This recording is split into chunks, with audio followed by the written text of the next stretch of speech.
पहले सरकार में कैसी जिम्मेदारी होगी, हमें कहाँ बैठने का मौका मिलता है, पूरी फ़ज़ा साफ़ हो जाने दीजिए।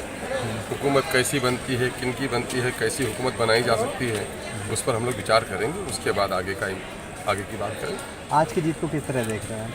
हम भाई आभारी हैं सीमांचल की आवाम का कि जिन लोगों ने आपार वोट हमें दिया और हमारी उम्मीदों से भी ज़्यादा कामयाबी हमें दी है।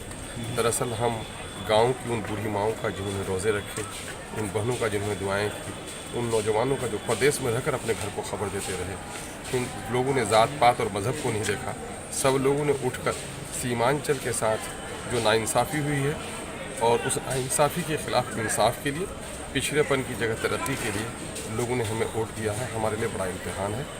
हम लोगों के इस मोहब्बत का शुक्रिया अदा करते हैं और अब भी कहेंगे कि हमें दुआ कीजिए ताकि अवामी उम्मीद पर हम पूरा कर पाएँ। ये बताइए कि सीमांचल में कितने सीटों पर जीत दर्ज की आपने? अब तक तो 5 की खबरें आ रही हैं, अब तक तो 5 की खबरें आ रही हैं। और उम्मीद है आगे बढ़ने का आंकड़ा? अब देखिए बहुत ज़्यादा उम्मीद तो नहीं है, लेकिन इस 5 पर की खबरें साफ हो गई। कौन कौन सी सीटें बता देंगे?